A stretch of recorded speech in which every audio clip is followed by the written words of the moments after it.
Welcome back, everyone, to Story Orbit N, the place where English meets real life. Today, we're diving into a super useful topic, office English. You know, all that language we use when we're working in an office, from meetings to emails, from coffee breaks to deadlines. Oh, absolutely. And even if you don't work in an office right now, this kind of English is everywhere. You'll find it in job interviews, emails, group projects, or even TV shows about work. So, it's a great way to sound more natural and confident. Totally. But first, Tom, I have to ask, what's the weirdest or funniest thing that's ever happened to you at work? Hmm, that's easy. Once, during a video meeting, I thought my camera was off. I was wearing a nice shirt on top and pajama shorts below. I stood up to grab some water, and, well, let's just say my coworkers saw more than they expected. No, Tom. That's classic. I think everyone has done that at least once since working from home became a thing. Yeah, lesson learned. Always check the camera before standing up. That's a good idiom already. Lesson learned. It means you've made a mistake and now you know not to repeat it. Like, if you forget your umbrella and it rains all day, you say, lesson learned. Exactly. Office English is full of those little expressions that make you sound fluent. So, Jessica, where should we start? Let's start with something we all deal with meetings. Oh, meetings. The love-hate relationship of every job. True. So, what are some phrases we can use in a meeting? Well, one common one is, let's get started. That's how someone usually opens a meeting. Like, all right, everyone, let's get started. It means, let's begin, And if you're running the meeting, you might say, let's go over the agenda. Agenda is just a list of topics you'll discuss. right? And when you want to give your opinion, you can say, I think, or in my opinion.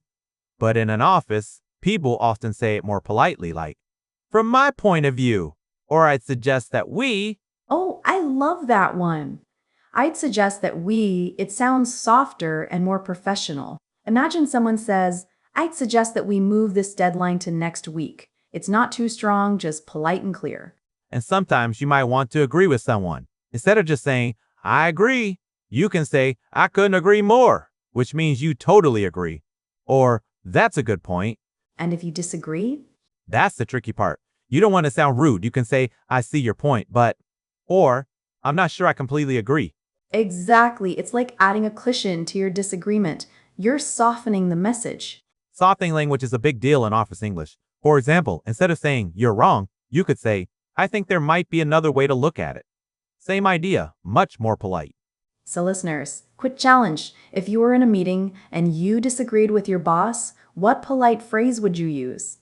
Think about it for a second. Good one. It's a great habit to imagine yourself in real situations. That's how you actually remember these expressions. Speaking of meetings, there's one phrase I always find funny. Let's circle back. Ah, yes, that one. It means, let's return to this topic later. For example, if someone says, let's circle back to this after lunch, it means we'll discuss this again later. And sometimes you'll hear, let's touch base. That means to have a quick conversation or update. Like, let's touch base tomorrow about the project. It sounds like something from baseball, right? Touch base. Totally. Office English loves using sports expressions, like, we need to get the ball rolling. Oh yeah, that's a good one. It means, let's start something. Like, we need to get the ball rolling on the new campaign. And when something's finished, you might say, we wrapped it up, like we wrapped up the meeting. Wrap up means finish. So if your boss says, let's wrap up, it's time to go. Okay, Tom, what about emails? Because honestly, that's where people struggle the most. Yes, email English is its own world. First rule, always be polite but not robotic. Right, instead of saying, send me the file, which sounds a bit direct, you can say, could you please send me the file? Or would you mind sending me the file? And for greetings, instead of always saying, Dear Mr. Smith, if it's a more relaxed office, you can say, Hi, John, or Hello, team. Also, a good way to close an email is with best regards or kind regards. Those are standard. If it's more casual, you can say thanks or cheers. And one more tip, when you're attaching something, don't forget to actually attach it. The classic, please find attached with no attachment. Exactly, and that phrase, please find attached, is just a formal way to say, I've attached. For example, please find attached the report for your review. By the way, for your review means for you to check. Right. And when you need something soon, instead of saying, I need this now, you can write, I'd appreciate it if you could send this today. Sounds polite, but clear. That's the magic balance of office English, polite but efficient. You know what else people often misunderstand? The phrase ASAP. Yes, it stands for as soon as possible. It means quickly. But depending on how you say it, it can sound different. If you say, please send it ASAP, it sounds urgent. But if you say, no rush, just send it when you can, that's relaxed. Tone really matters. Totally. Now, what about when people talk about projects? That's another area full of expressions. Yes. One common one is meet the deadline. Deadline means the final date or time to finish something. So, we need to meet the deadline. Means we have to finish on time. And if you can't, you might say, we're running behind schedule. That means you're late. On the other hand, if you're doing well, you say, we're ahead of schedule. That means you're early. I remember my first job. My manager said, we're cutting it close. I had no idea what that meant. That's a good one. Cutting it close means you're almost out of time. Like, the deadline is tomorrow and we're still working, we're cutting it close. Another phrase I love is, let's take it offline. Oh, yes. That means, let's talk about this later, not in the current meeting. Like, that's a good question. Let's take it offline. It's so funny because it sounds like you're unplugging something. True. Now, let's talk about teamwork because that's a big part of office life. Yeah, like when someone says, we need to brainstorm ideas. Brainstorm means to think of lots of ideas, even crazy ones. No judgment, just creativity. And after that, maybe you narrow down the ideas. That means you choose fewer options. For example, we brainstormed 20 names for the product and narrowed them down to 3. And you might hear, let's delegate the tasks. Delegate means to give responsibility to someone else. Like, I'll handle the report, you handle the presentation. That's delegation. I love that one, but people sometimes confuse it with delay. Don't mix them up. Definitely not. Delay means to make something later. Delegate means to assign something. Different words, different meanings. And another common one is follow up. Right. Follow up means to check the progress or remind someone about something. Like, I'll follow up with you tomorrow. Or thanks for following up. That means thanks for checking in. And when everything's going wrong, people often say, we're putting out fires. That's so visual.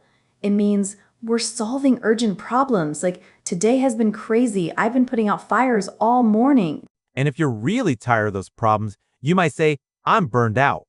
Exactly. Burned out means exhausted from work or stress. Like, I need a vacation. I'm totally burned out. You know what's interesting? A lot of office English is about emotions too. Like, I'm swamped, meaning I have too much work. Yes, swamped literally means like you're stuck in a swamp. It's a funny image. I'm swamped with emails means I have too many. Or, I'm snowed under. Same meaning. I'm snowed under with work. And when things are calm, you can say, it's been a slow day. Or, we're in a lull. Lull means a quiet period. Like, there's a lull between projects. Nice one. Hey, Tom, let's talk about small talk at work. That's so important too. Oh, yeah. People underestimate small talk. It's like social glue in the office. Exactly. So, what do people usually talk about? Usually the weather, the weekend, or something like how's it going or busy day. And even though those sound simple, they're key for building relationships. For example, if your coworker says, crazy weather today, you can say, I know, right? I didn't expect it to rain so much. And that phrase, I know, right, is a very natural way to agree informally. Also, can't complain is a common response when someone asks, how are you? It means I'm fine. True. And in some offices, people say, let's grab a coffee. That doesn't always mean now. Sometimes it's like, let's meet and talk casually. Oh, yes. It can even mean let's network. Like, we should grab a coffee sometime can mean let's connect professionally. Exactly. Context matters a lot.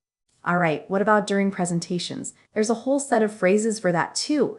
Definitely. You might start with, let me walk you through the slides. That means, let me explain step by step. And you can say, as you can see on the chart, to direct attention. Or, moving on to the next point. That's a transition phrase. And when you finish, you might say, that wraps up my presentation, or that's all from me. Then there's always that awkward silence when no one asks questions. Yes. And then the presenter says, any questions? Hoping someone will speak. Another good one is to sum up, which means to summarize.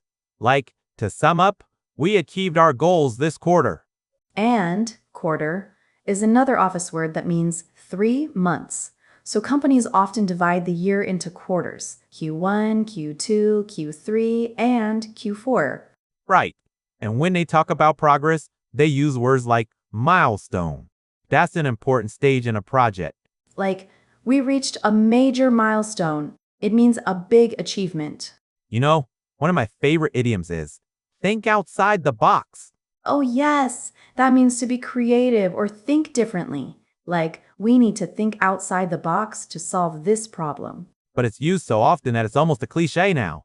True, but still useful to know. Speaking of cliches, have you ever heard, let's take it to the next level? Of course, it means to improve something, make it better or bigger, like we want to take our marketing to the next level. So many of these phrases are like motivational slogans. Totally, it's part of the office culture. People love sounding optimistic and proactive. And proactive means taking action before something happens, not waiting. Like, be proactive about solving issues. It means don't wait for problems. Act early. Speaking of issues, let's talk about feedback. That's another tricky part of office life.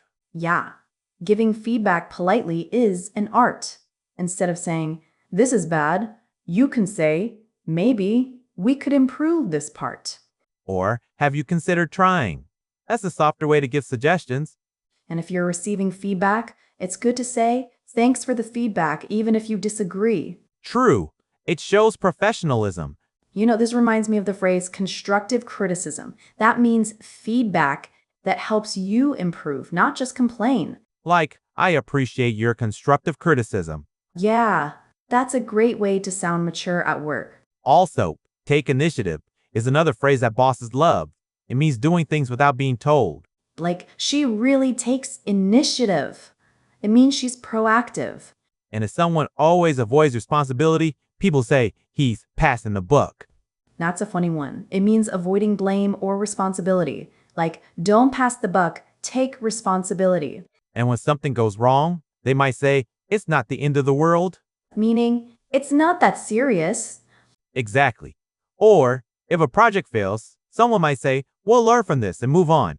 Office life in a nutshell: plan, panic, fix, repeat. Yes, and lots of coffee in between. Always. Hey, let's do a quick recap for our listeners before we wrap up. Good idea. So today we covered tons of office English, phrases for meetings like, let's get started, let's circle back, and I see your point, but... And for emails, we saw, could you please, or I'd appreciate it if, to sound polite. Then we talked about project words like deadline, ahead of schedule, and follow-up. Plus all those idioms like get the ball rolling, put out fires, think outside the box, and take it to the next level. And don't forget emotional ones like, I'm swamped, I'm burned out, or it's been a slow day. So listeners, now it's your turn. In the comments, write one sentence using a new phrase you learned today. Maybe I'm ahead of schedule, or let's touch base tomorrow. We'd love to read them. Absolutely. And remember, English isn't just about grammar. It's about sounding natural and confident. Exactly. And the best way to do that is by listening, repeating, and actually using what you learn in real life. So keep practicing, stay curious, and keep orbiting around English with us. Nice one. Thanks for joining us today on Story Orbit N. Bye, everyone. Keep learning and keep smiling. See you next time for another episode full of fun, stories, and real English you can actually use.